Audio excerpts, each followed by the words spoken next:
start. So welcome to the Your Desired Success Foundation Mastermind. Everything around masterminds, building relationships, helping each other move forward, creating financial freedom, which we are all striving to achieve based on the value, the service we provide, live life in abundance. So paying it forward with the golden rule, which is do unto others as you would have done unto you. And Napoleon Hill here, many people are aware of Napoleon Hill from his world famous book of success called Think and Grow Rich.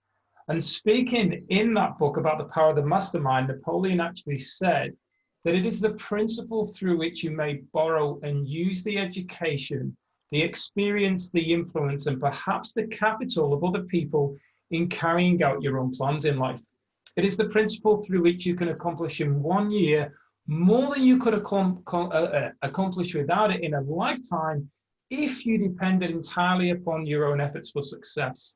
So that's why we choose to come together and help each other move forward, irrelevant of whether an employee, whatever business we may be in, we come together to support each other from this heart-centered space. So we've all got our numbers, and Sam, if you'd like to start us off.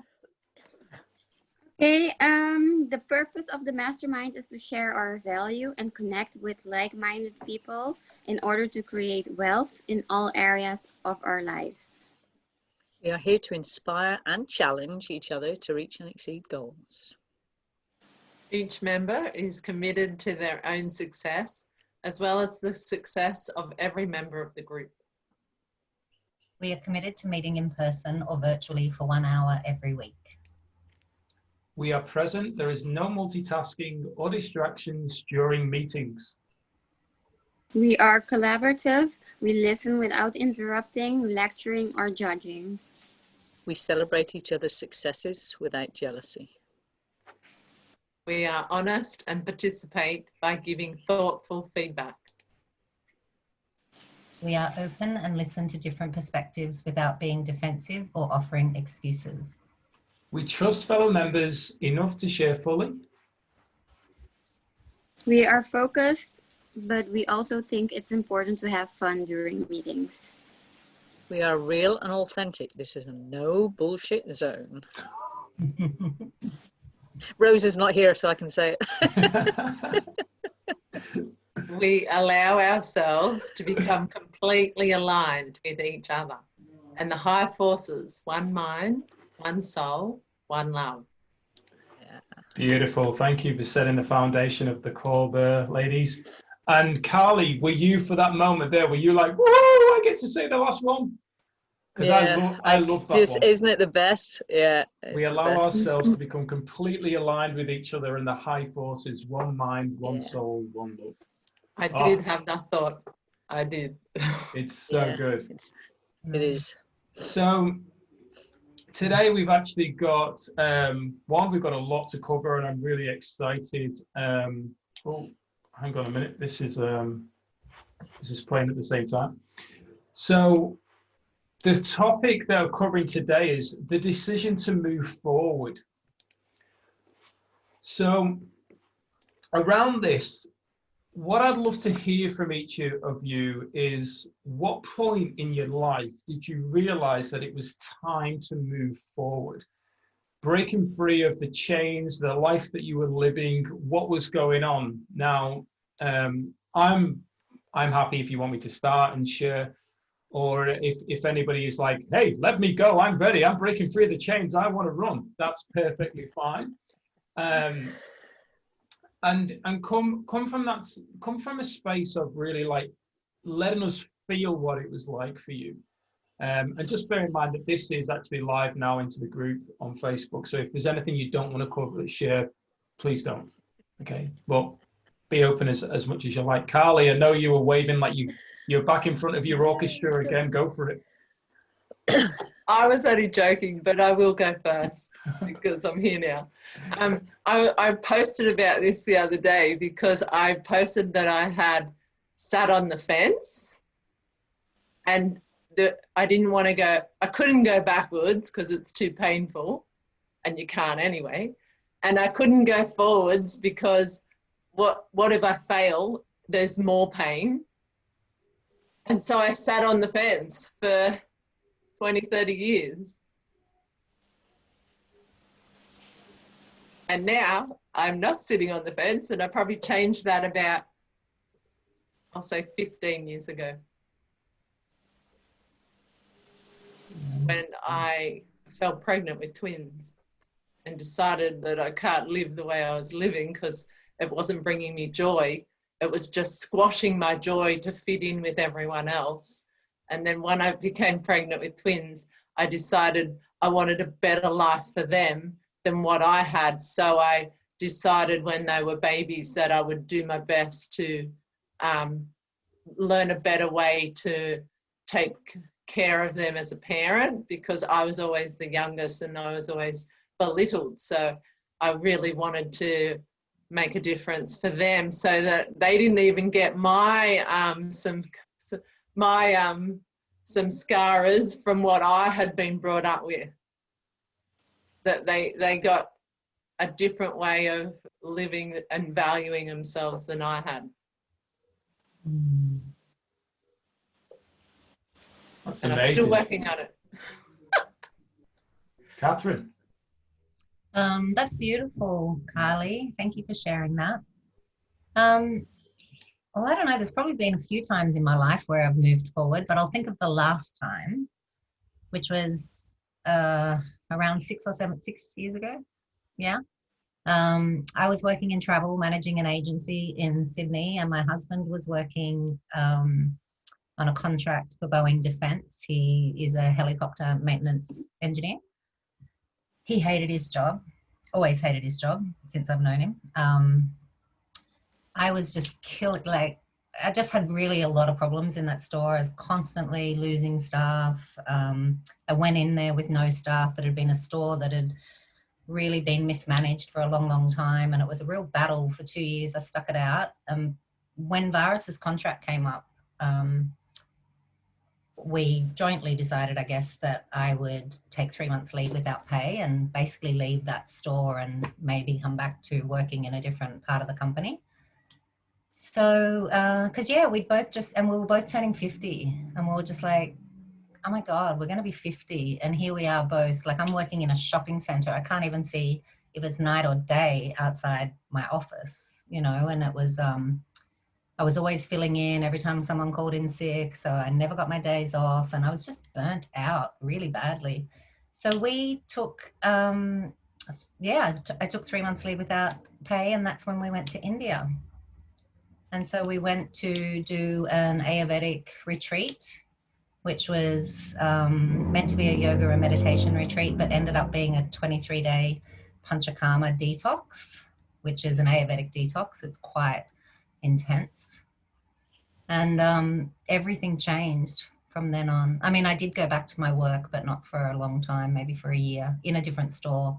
Had a much better experience. So when I left that job that I loved in travel and company I'd worked for nearly 10 years, at least I left feeling, much happier than I would have felt if I had have left in the management position I was in before. So yeah, that was a big time of change for us. And we packed up our whole home basically and moved to India. And everything's still in storage now. God. That's so cool. Yeah. Wow. It was pretty crazy. Thanks for sharing that. I loved, in particular, Lisa's reaction when you mentioned that, because I thought she was just going to jump out the chair with joy over that experience, because she could resonate. Oh, Yeah. Panchakarmas are so powerful. I've done 3 21-day ones and several shorter ones. There's a beautiful center in Bali that is just awesome. And yeah, they're just amazing. You're a brave woman. I don't think I'd go back a second time. Oh no, I'd go back. But parts of it I just couldn't do. The 5 days of ghee, that's what, funnily enough, I'm all right with the ghee, but I can't eat khichdi, so we have to adapt for me. Well, see, we eat khichdi as a normal. Yeah, no, I can't eat it. So. But anyway, no, it's awesome. I used to do them at least once a year. Oh, wow. I do a full one once a year and then a shorter one in between. So yeah, they're awesome. Oh, amazing. Cool. Yeah. All right. Well, while I'm here, I've got so many of these, but I'm going to talk about my very first one, which was when I got chronic fatigue syndrome in my 30s. And I was training to be a physical training instructor in the reserve army at the time. So I was super, super fit. And all of a sudden I couldn't even walk upstairs. And we lived in the first floor of on a flat, and I couldn't, it would take me 20 minutes. I could crawl 4 steps at a time if I was lucky. And then I would have to sit and wait for 5-10 minutes before I could crawl the next 3 or 4 steps. So it was a real wake up call. And it was the real turnaround for me, because I realized very early on that the illness had nothing to do with it. It was just my body telling me that this isn't working. You cannot continue to live life bulldozing your way through life, as somebody described it. You've got to slow down. And even in my book, I wrote that I believe to this day that I got chronic fatigue and not cancer, because I would have fought cancer. Because that's what we do, we fight it. Yeah. So I was gifted chronic fatigue so that I couldn't bear noise. I couldn't have come on something like this. I couldn't bear light. I couldn't have the light on. I could cope with a little bit of natural light, but I couldn't have the light on. I couldn't bear noise of any description, not even my relaxing music. I couldn't read. I couldn't do anything. I literally couldn't do anything. So you get to that point, whether you like it or not, you go in. You don't really have much choice. And I know I was gifted chronic fatigue for that reason, because there's no way I was going in there. Well, I'm not going in there. It's too painful. It's too murky. It's too dark. I don't want to go there. So that was my biggest moving forward, and there was no way that I could move back. But what happened very early on, I was never diagnosed, because it was called myalgic encephalomyelitis in those days. Comes under the umbrella of chronic fatigue now, but there was no actual diagnosis for it. So it was a process of elimination. And then when you haven't got anything else, well, you must have that, but they won't ever actually diagnose you with it. But we went to a support group, and because I said to my husband, I said, even if I haven't got that, these people will understand what it feels like to be feeling okay one day, and then the next day you're just out of it for maybe 3 or 4 days. So I said, at least they'll understand what I'm going through. So we went along, and I came out of that group, and I said to him, you know what, these people will never get better. And it was just like, wow, the light bulbs were going on left, right, and center. I said, they will never get better because they are waiting for somebody to cure them. They're waiting for somebody to find a cure. And I said, the cure is in here. I've got to find the people who can help me cure myself, not an external cure. So that was the start of my journey, and there was no way I could go back. No way I could go back to that. So yeah, that launched me on the path that I'm on. And I'll be honest, and I'll say that if I hadn't had chronic fatigue, I probably would have been dead by now. So I'm very grateful that this is my life now. And one of the lessons it taught me, I was super fit. I'm ADHD, so one of the things as a kid, I wouldn't sit if I could stand. I wouldn't stand if I could walk. I wouldn't walk if I could run. You know, I was always hyper, always moving. And I always said that I couldn't see the point of living in a wheelchair. That wasn't living to me. So chronic fatigue beautifully put me in a wheelchair to prove that life still goes on, and it doesn't matter whether I'm physically fit or not, as long as my spirit is strong. That's all that matters. So my focus since then has been on maintaining my emotional, spiritual strength rather than my physical strength. And interestingly enough, as I do that, the physical strength improves anyway. That was my first big wake up call. That's heavy stuff. It felt it at the time, but you know what? It's not heavy. It's like everything. It's a gift, and it taught me to look for the gift in everything. It taught me, honestly, it was such a beautiful, beautiful gift. But it was a bit like going from kindy to uni and doing a degree in one hit. It was like, ah! But it was beautiful. The beautiful people that arrived in my life to support me, whether that was through therapists. So I trained as a natural therapist. Yeah, and it was just the very start of understanding how the universe works, that what we need, because I was focused on getting better, whereas everybody else was focused on somebody else finding a cure. Because I was focused on getting better, I got better, and the right people came to me to support me to get better. So it was a beautiful journey. It absolutely was a beautiful journey. I'm not sure my husband and my daughter would have said the same thing, but but it was yeah, it was a beautiful journey. So I don't see it as a heavy journey at all. It was a 2-year apprenticeship for living life. That's powerful. Share that, Lisa. Thank you for sharing that. And Carly and Catherine, who were before you. Sam, did you want to follow that? Well, Lisa, my story isn't that that happy. There's no judgment, remember. And everything is relevant, Sam. Everything is relevant. Yeah. Yeah. Well, everybody's pain is their pain, and it's as much to them as somebody else's is to them. So as Martin said, there's no judgment, and there's no comparison. Yeah. There is no comparison. We're all different. I needed a strong kick in the head because I wasn't freaking listening to the universe. It was trying to tell me for so long, and I was like bulldozing through. Ignore that. I ignored irritable bowel syndrome. I ignored depression. I ignored a broken ankle. I ignored everything. Nothing slowed me down. Yeah, that's why it was a big one, because I didn't freaking listen. Yeah, I didn't listen. The universe kept trying to tell me, and I just get out of the way, bulldoze through. Yeah, that's why it was a big one. I deserved it.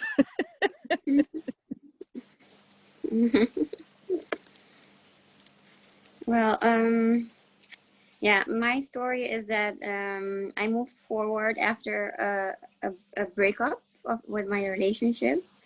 I was in a relationship for 6 years, and after the 4 years of the relationship, I wanted more of the relationship. I wanted to get married. I wanted to have kids. And I told the person that I did want that, and he's like, yeah, it's coming, right? Not right now, but it's coming. So I kept waiting and waiting and waiting for 2 years. And after that, I was like, this is taking too long. I gave him ultimatums, which is not good, not good to do. And I decided, okay, I'm gonna stop this because I want to live my own life, because this is not going anywhere. I'm living his life right now because I was giving everything to him. Like, his goals were more important. I wasn't that important. I didn't feel like worthy. And I was crying myself to sleep every night because I didn't get what I wanted out of that relationship, and it wasn't healthy. So yeah, that's when my life moved and shifted in the better way, because I said, I'm done with this. And I think it was exactly a year ago, and in about April, I started moving forward. Like, everything shifted. Like, I started doing work on myself. Thank God for the corona. Because the corona actually helped me to realize very much things, and that's where everything went forward. So I'm not going backwards anymore. I'm not feeling stuck. I really felt stuck at the time, but I don't feel that anymore. I feel there is hope. There is more to life, and yeah. I was very depressed and didn't want to do anything anymore. And now I'm not anymore. I love life. Wow, what a share. What a share.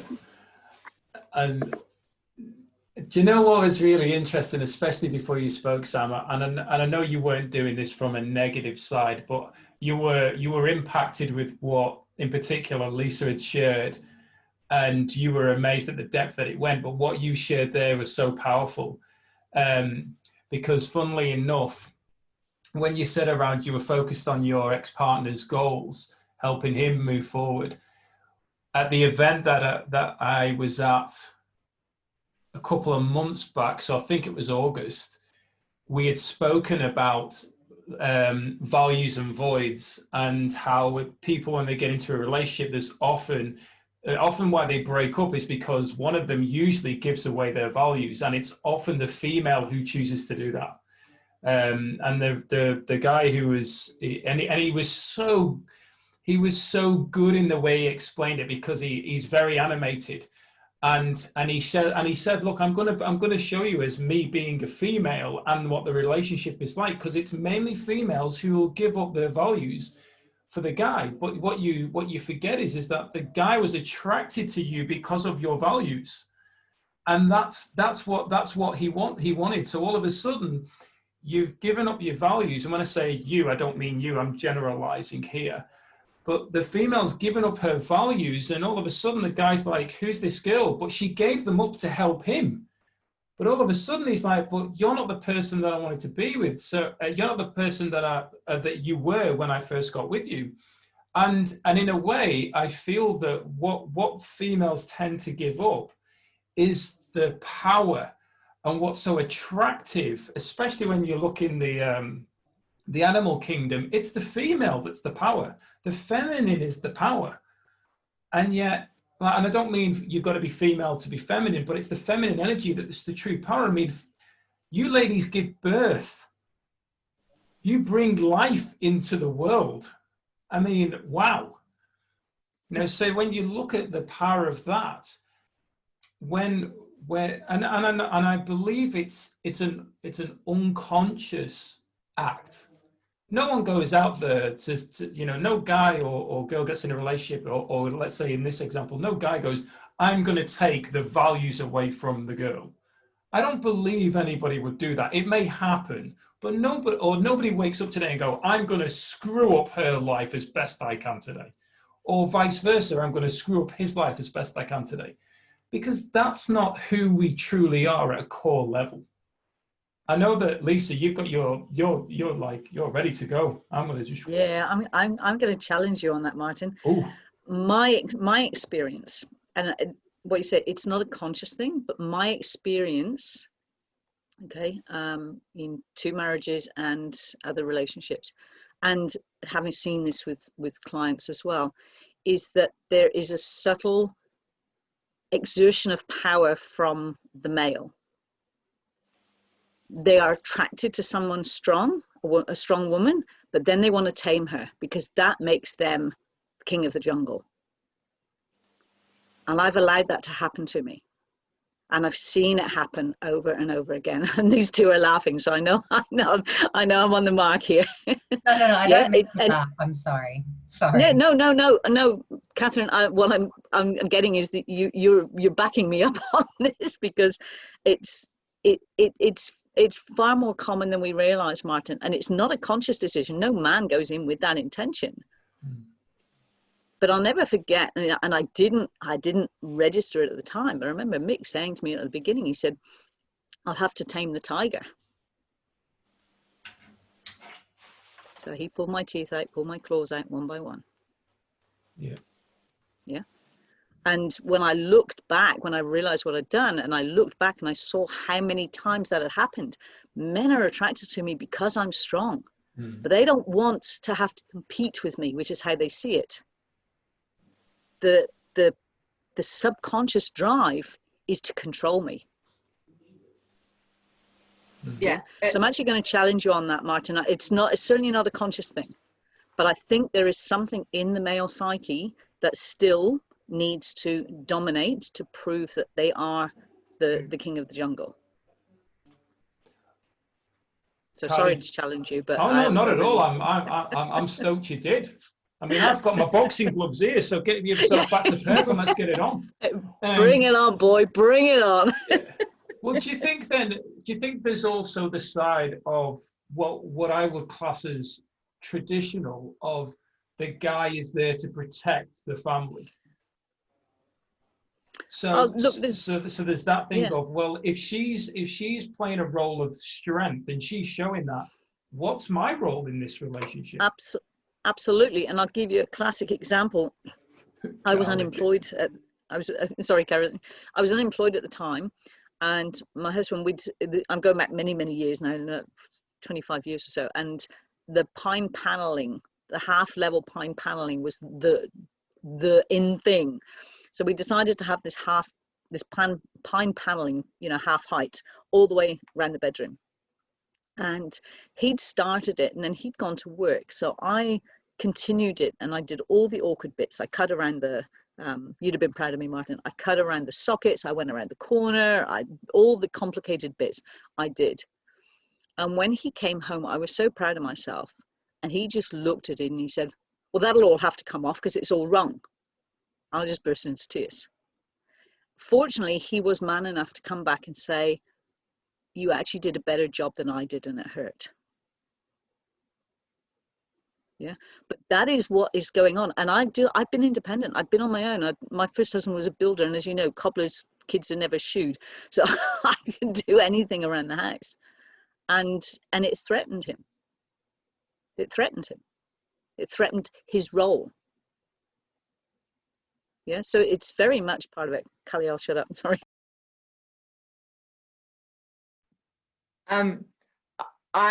All parts are valid from each person expressing, because there's so many parts, because every human being, besides being unique, men or women, have different family upbringings, because I know some absolutely gorgeous, loving, generous men,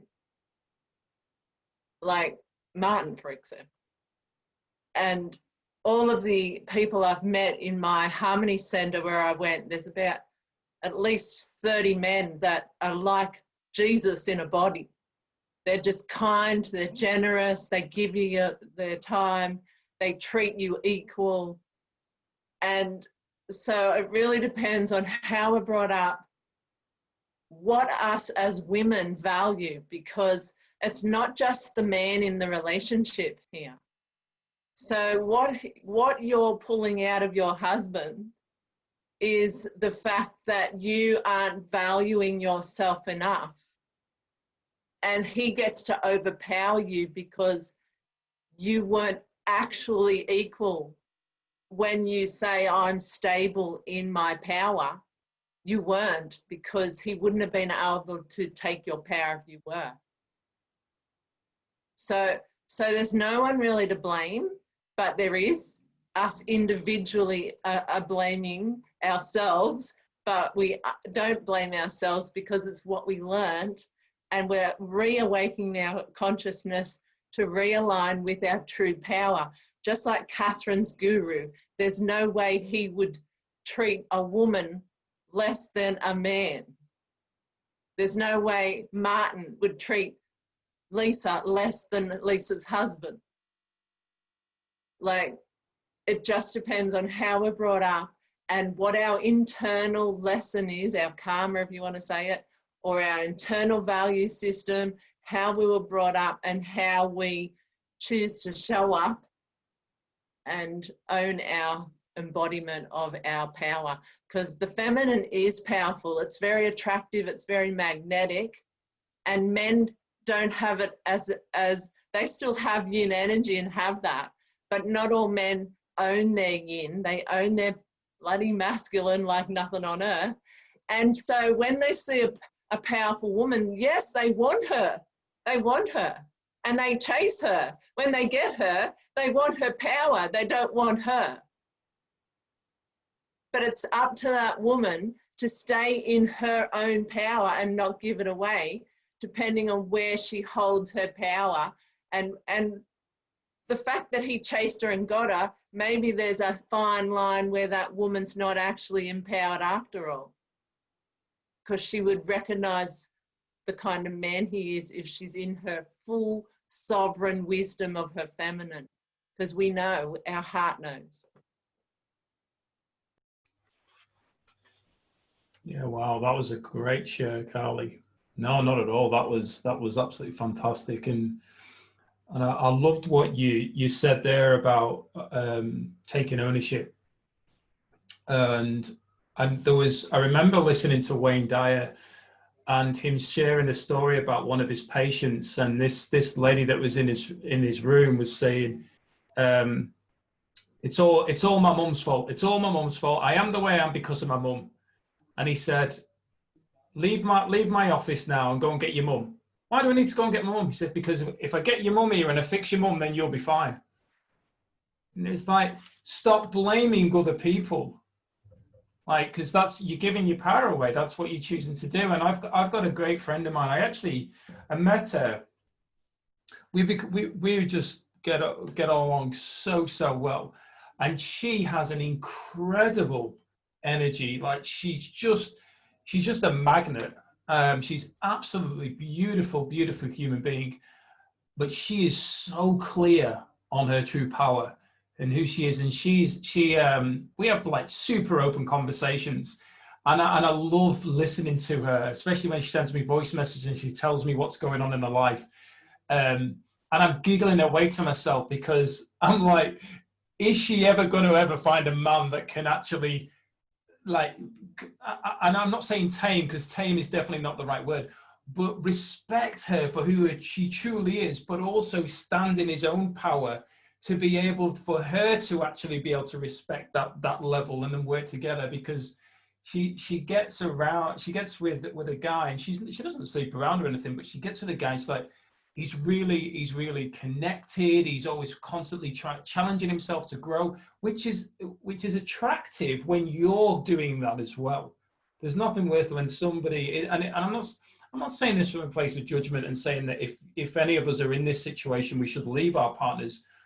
But when we're on the journey together, it's easier to communicate together and discuss what we're feeling. Whereas when somebody's not interested, we often find that's when it separates. And when she's telling me about this, and I'm like, wow, this guy sounds amazing. I think this could be the one. And then a week later, oh, no. We just decided we weren't going in the same way. And I'm thinking, is there anybody left for her? You know, like, but she's on her own journey with it as well. And even I did my first ever course probably 2 years ago. I went to a self-mastery course, and one of my friends had said, you may have heard of Calvin Coils. Calvin Coils? So one of my mates, my first mate actually, Dave, said to me, if you ever get to go to one of Cal's events, just go to his self-mastery event, because that's where he truly shines. He does other events, but that one, he is in his element. And a few people had said it, but I was really shifting through quite a lot. And the people that were around me were like, I don't really think you're going to get that much from it, because you're shifting at such an insane rate. I think you're already like there and moving past it. Anyway, I said, there's always something you'll get. And I met this lady there, because the thing you're not going to get anything is ego, like as in a disempowering state of ego. Because obviously there's an empowering state of ego as well. Now, and I'm talking to this lady, and she was probably 55, 60. And she was there with her, sorry, the dog scratching at the door and decides he doesn't want to go out. So typical male, not just taking a decision and going with it. But you're going to go out this time, you. So, no, he's not. So, I was talking to her, and she said, oh, you know, my ex-husband and I, we're very good friends, but we were just going in different directions. Yeah, my partner who's here with me today, my husband, we made a decision because his wife also is going in a different direction. He said, we made a decision that we were going to do the personal development together. And that way we could communicate about the event, what we got from them, and so on, and move forward together. And she said, it's so empowering having somebody that I'm close to, that I actually don't feel that we're separated in that area, but we also respect each other. Out. I'm going to kick up the bum. So we respect each other as to where we're at and what we're shifting through. And I found, even with Beth, like it's really empowering to have these conversations and find out where am I in particular being triggered, and where is she able to hold that space and say, this is what I see is going on. I go, oh, cool, I didn't see that, because she's on the other side and able to see it and bring it back to me. But knowing that all of that is exactly what I need for me personally to continue to move forward and see it from another pair of eyes or another pair of ears or whatever it would be. Does that make sense? Sometimes I just find I'm waffling on, especially when I'm trying to kick a dog out. And yeah, because we all need a witness, and that's the beauty of different people, because even though you and me, Martin, might resonate in one area of consciousness, you and Lisa will resonate somewhere else, and then that allows you to see yourself in another human being. And then you get to learn about yourself, whether that's a shadow that's not accepted by yourself and you don't actually appreciate something in Lisa, or whether it's the beauty you see in that woman you're talking about and you're actually appreciating the beauty within you. And so we all become a witness for each other, and there's power in that when we show up and actually accept and receive that person and treat them with equality, because rather than running away to make sure your wife's happy that you're not talking to that person, you're actually showing up and having equality for the beauty in you by doing that. yeah. Even though you're respecting and valuing that person, it's actually also respecting and valuing your own inner beauty that you're witnessing in that person.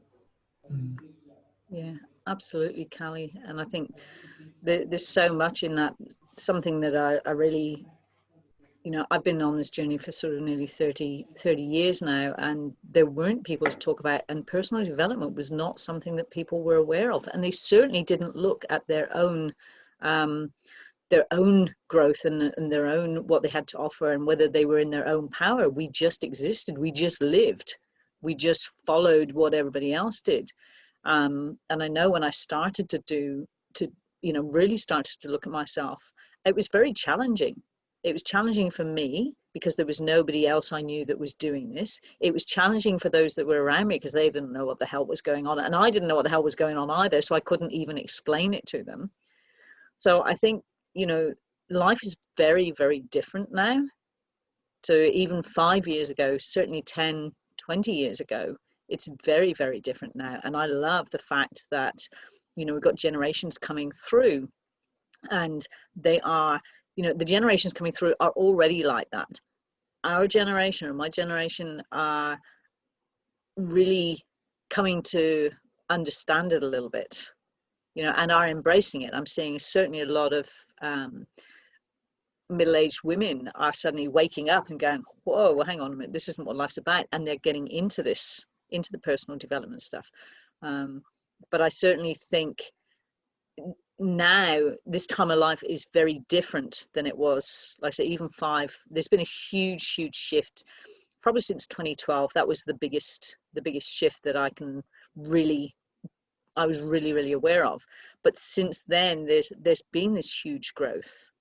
But I know when I started, just even as a therapist, I couldn't broach, like I work from the premise that every dis-ease is a manifestation of an unresolved emotional issue. But I would have to have several treatments with a client before I could even bring up that conversation, because it was so way out there, it was so unheard of. Nobody knew what I was talking about. I had to really build solid rapport before I could do that. Whereas maybe 4 or 5 years ago, my clients, I could talk about it on the first session. So that shift happened in a fairly short space of time when you look at the humanity of us. But things are so different now than they were 30 odd years ago. That's for sure. That's for sure. And something that I know, we did a lot of our personal development stuff together. But what I noticed is that we traveled at very different speeds. And I used to say that I climb up the mountain cliff and he ambles up around the back of the mountain, you know, and neither is right or wrong. They're just different. But it's hard to be on this journey and expect, and perhaps that's the lesson, is that we're just all on this journey. And it's not, we won't always be together on this journey at the same pace, at the same place. You know, we're constantly, some will go ahead and some will catch up later, and it's not right or wrong. It's just being aware that, okay, this is where I'm at and that's where you're at. That's cool. What we have a tendency to do is go, well, I'm here. Come on, hurry up. And why aren't you here? You should be here. Yeah. And really dragging people up to where we are. And of course that doesn't work out. So I think, yeah, I love the world we're in now. It's a much more communicative world than it was when I first started this journey. And I'm sure some of you will relate to me in that. And it certainly wasn't something, relationships weren't something you did. They just were, you know, it wasn't something you really, and personal development in a relationship was definitely a no-no. So I love watching the generations coming through now who just know that this is how life is and this is normal for them. Yeah, I love that. I absolutely love it. I wanted to say that like I feel like I've been oblivious like all my life. Like sometimes I was walking around with like things on my eyes or something, and now everything is like slowly opening, but it's really weird. and that's beautiful. It's beautiful, Sam. And it's, again, so many people, we all wake up when we're ready. Yeah, somebody said something the other day. Oh, I think it was Mike said, oh, I wish I'd known this when I was 20. We had a 21-year-old girl on the call, and what she was going to do was quite amazing.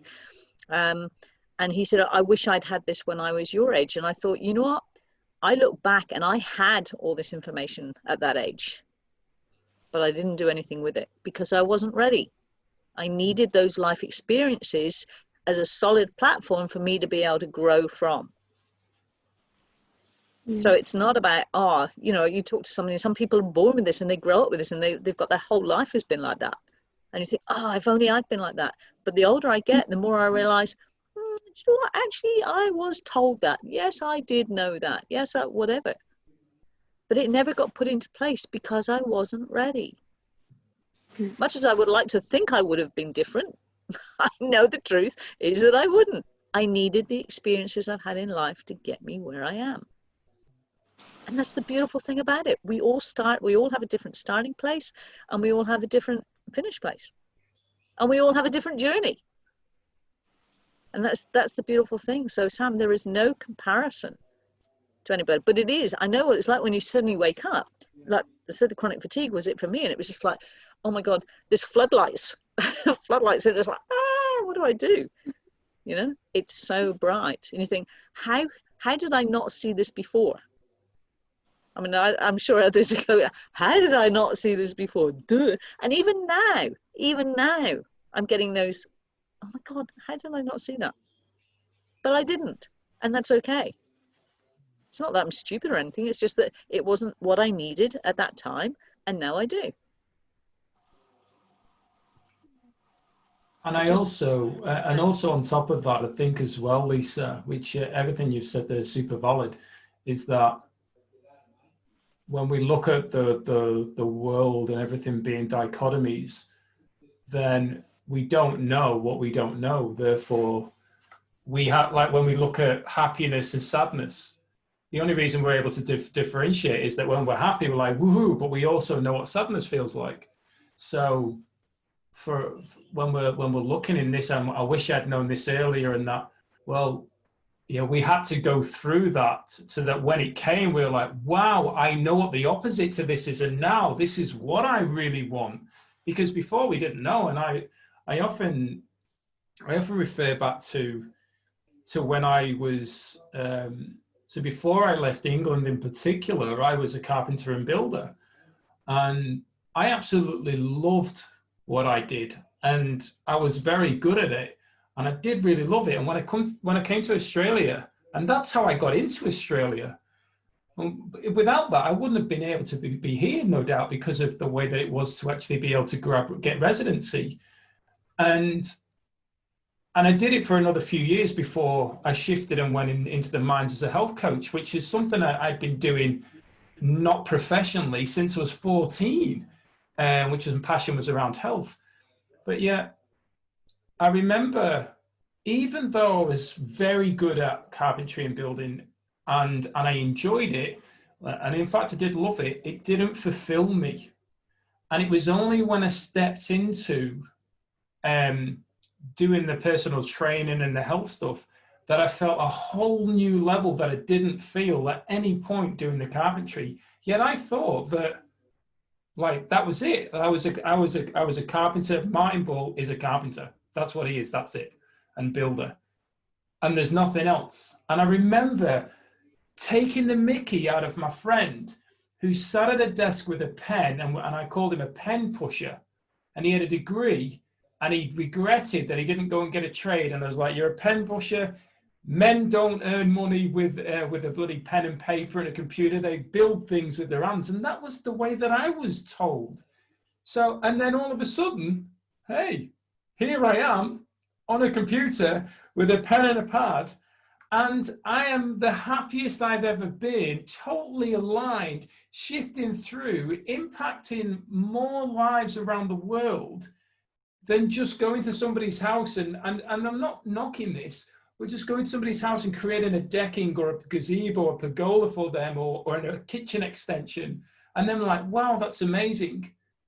I'm doing far more good in the world by choosing to follow what I'm here to do. But I wouldn't have known any different. Now, when people say to me, will you come and put the decking down? I used to love doing it. And now I'm like, oh, gosh, no. Because there's no value for me anymore. But before, that's all that the value was. So I didn't know any different. So I think there is that thing of I also look back and go, do you know what? I wish I got into this game a lot earlier. But exactly what was said earlier on, I wasn't ready for it.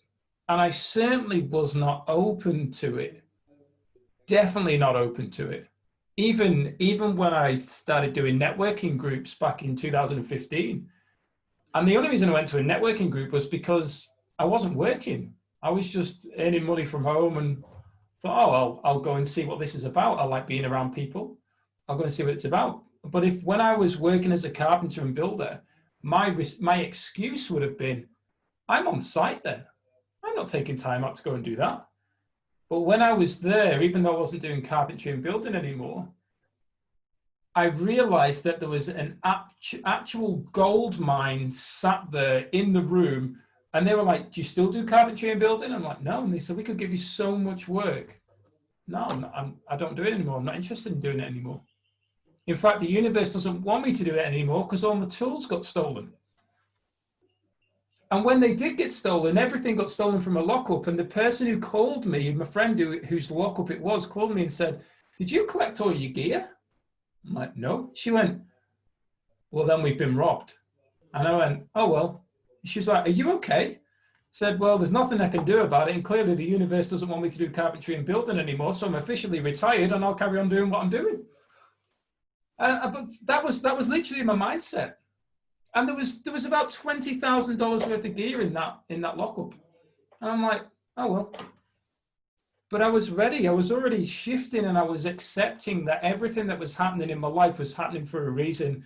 And the biggest thing and the best thing that I could do was just trust and let go. Just trust in the whole process.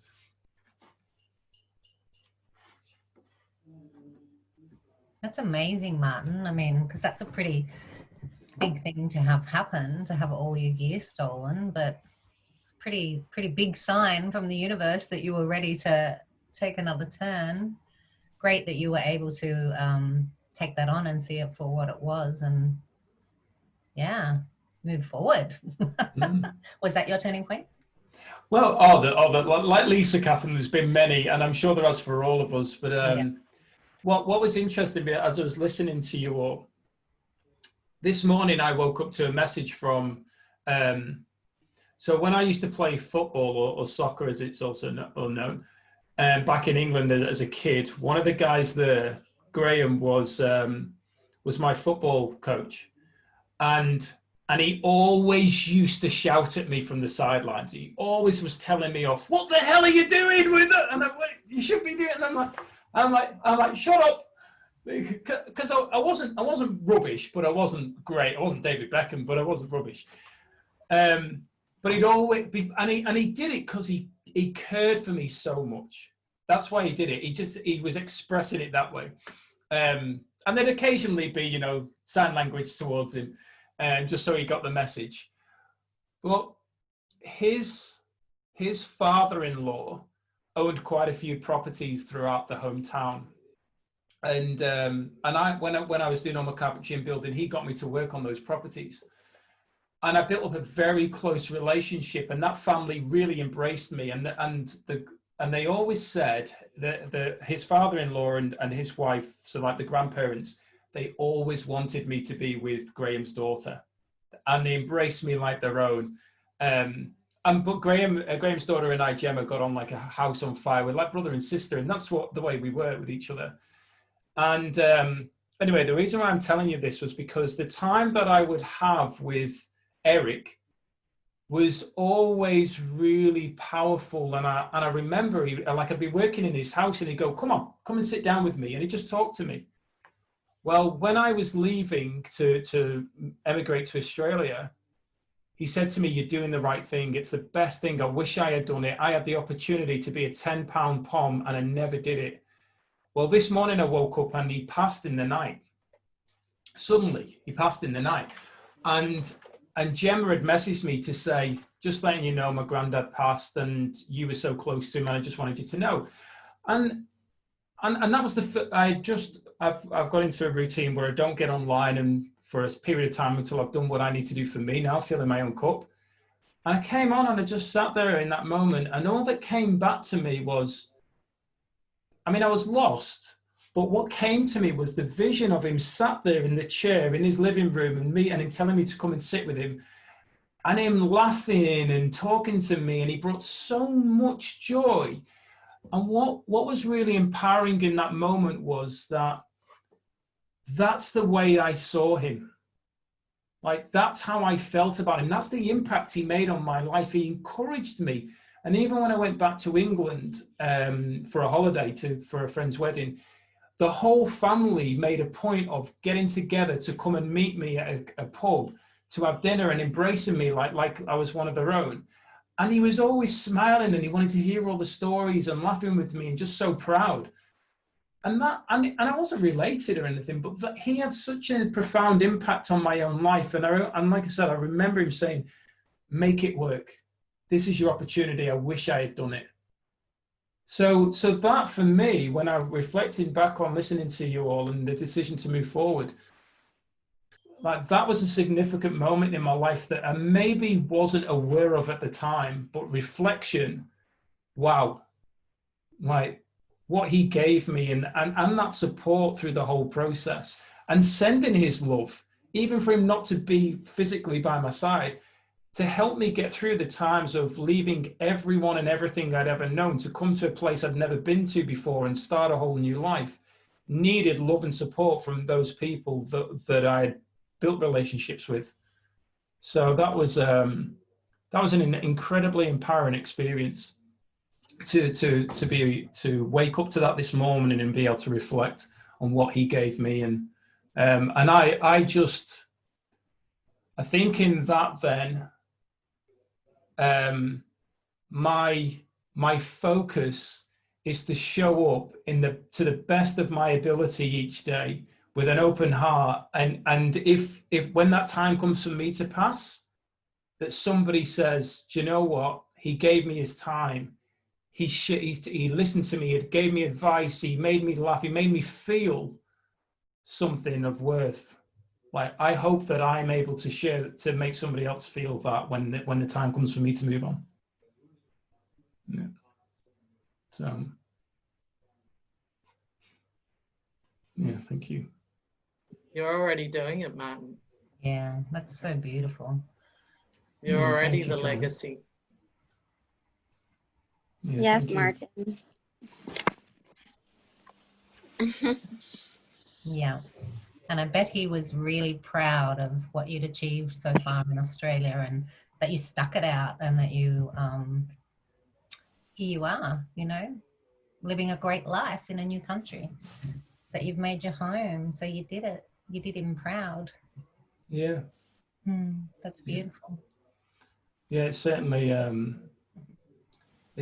a powerful experience, and I know that one of the things I heard probably around 2013 was from Will Smith, where he shared that his grandma had said to him, if you're not making a positive difference in somebody else's life, you're wasting your time here. And that hit me so hard, because even though I had always been putting myself out to help others, I didn't realize, in a way, what I received from doing that, with the gratitude and the respect from other people. I didn't realize that it could go beyond what I felt in that moment of doing it.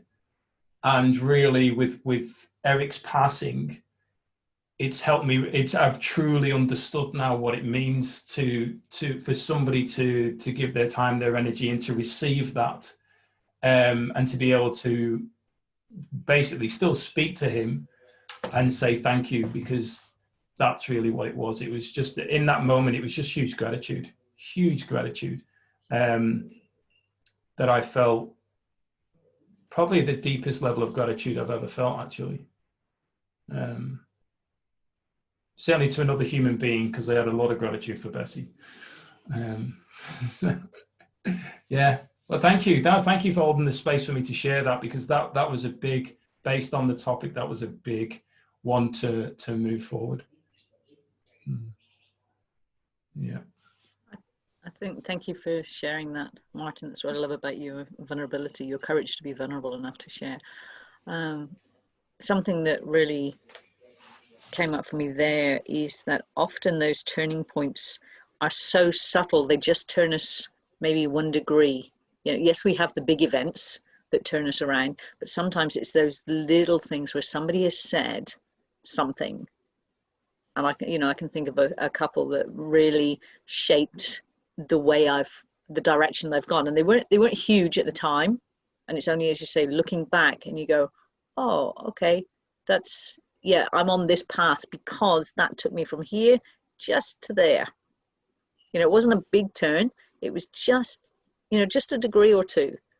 But 20, 30 years later, I'm in a very different space now because of that than I would have been had I not had that interaction. So yes, I think it's important to remember that turning points are not always big. They don't have to be 180-degree turning points. They can be just 1 degree, and that will be enough to make a difference. So.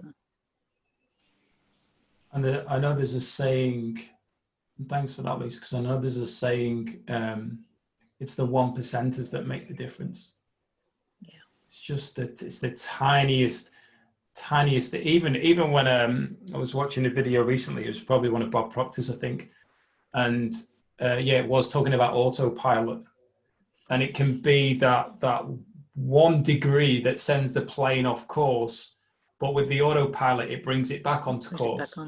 But if you imagine, if you didn't have that and you were just 1 degree, you'd just slingshot past your destination. So the 1%ers do make a huge difference, and that's why a lot of the times when I think a lot of people experience what we class as overwhelm, because they try to change too much in saying, I'm just going to change this 1 thing, or I'm going to try this 1 thing and see the difference. And especially when you talk to marketing gurus, they'll tell you, we'll just change the headline. Everything else is the same. We'll just change the headline. Because that's just 1 thing will change, and it literally can change the whole advert. because we all know that when we're online, any information that's coming up, whether it's a newspaper or on TV, it's the headline that captures your attention. And it's that is not the whole article. That's just a small piece, but it's the key piece. Yeah, absolutely. And something else I'd like to bring up, I'm conscious of time, just very quickly, is to be aware that we are always, always, always impacting others.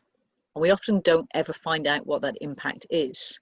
And the reason I say that was a few years ago, I was on a Who's Eat That Frog, Brian Tracy workshop. And there was a girl, and I knew most of the people on the course. We lived in a small town. And we started the course with writing down who had made the biggest impact in our lives. And one of the girls put me. And I was shocked, but I had said something to her that had changed that. Now, I can't even remember the conversation. I have no idea what I said. But I just said something that shifted her just 1 degree that totally changed everything for her. So we're doing this all the time. We just often, it's not often we get the gift of finding out what that impact was. But we are all impacting others all the time. So just remember what kind of impact you want to make. And as long as you want to make a good impact, you will make a good impact. And we will impact the world. We will change the world in a generation. Just by being the best version of ourselves. Yeah. I know you'd mentioned earlier, Lisa, and once again, thank you for sharing that. You mentioned earlier around DeMartini. The course that I did, the guy who facilitates it is actually good friends with John and Joe Dispenza as well, and has a lot of good conversations with them. He was sharing quite a few of them at the event, not from a place of this is who I hang out, actually to back up the substance stuff. And he had said most people, they are putting so much time and attention and action into areas that actually aren't serving them. Not from a point of not doing what these people feel is right, but they're so attached to the end result.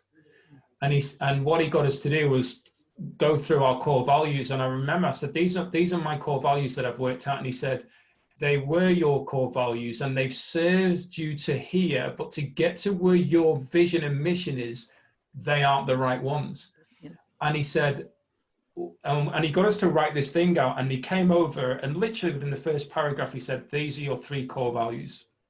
And would you like me to share them? Yeah. The 3 were gratitude, experience, and connection.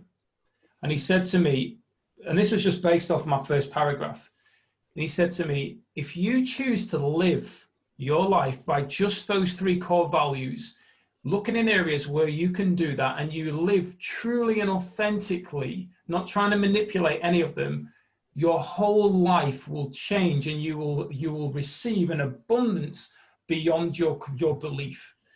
And then he said, let me tell you right now, your gratitude is, you've already expressed your gratitude for what you do and who you're connected to in your relationships and how much you value your masterminds and the conversations and what you create in there. He says your connections based on what you're doing already. You're already doing this stuff. And when you talk about it, we all feel how passionate you are. And you don't even charge for them. He says you don't even charge people to be on them because you're giving you're actually sharing the value and giving people this safe space. He said in your experience, not only is it with what you're doing here, but you have made and created an opportunity to tour around Australia and live that lifestyle. He says, if you choose to live by those 3 and continue doing what you're doing and then elevate it to the next level for when you go, focus on them and everything will change for you. But if you go back to just the destination and achieving those goals, it will all collapse. And I was like, is it really that easy? And he went, when you're filling your cup, you're emitting a vibration, a frequency so powerful that people can't help but be empowered and lifted by you. And that's what the people that are out there in society who are attracted to, that's what they're doing. They're just living by their core values and showing up in their best self to fill themselves up, to let that overflow, and everybody's attracted to it. They're not doing anything else outside of that. And we look and we go, sounds too easy. So we don't do it. We don't do it.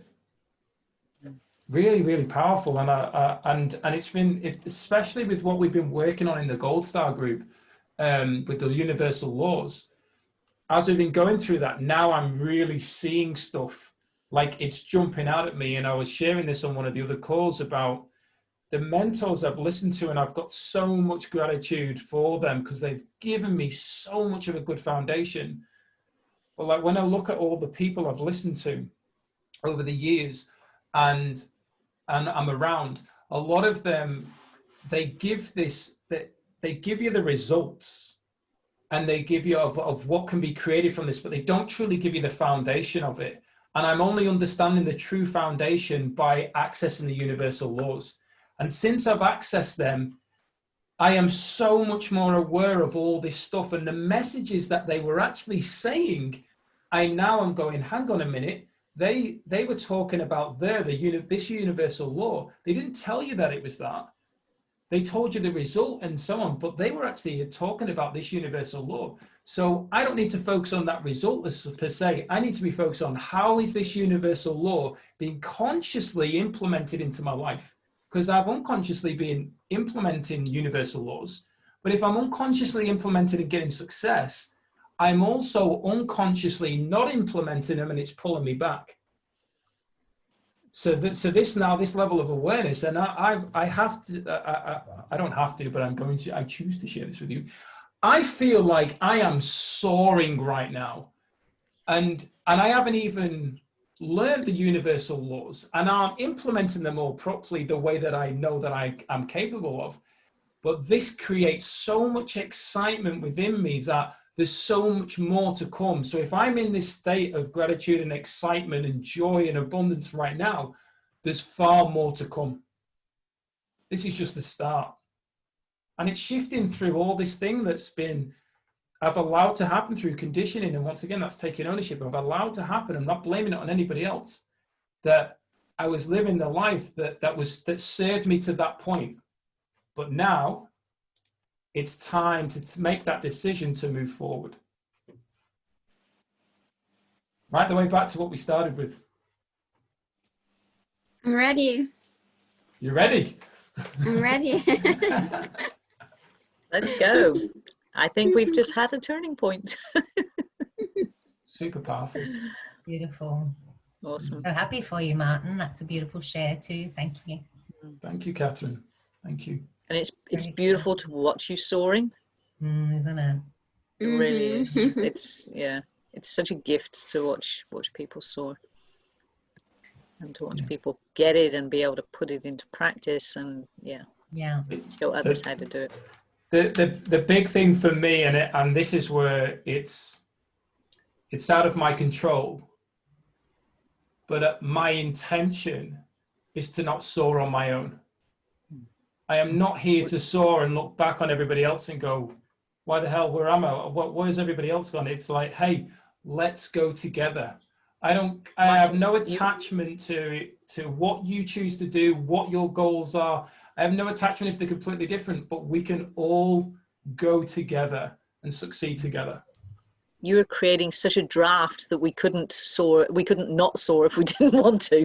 It's like there's suctions pulling us forward. I have to say, I do have a bit of wind, Lisa. So yeah.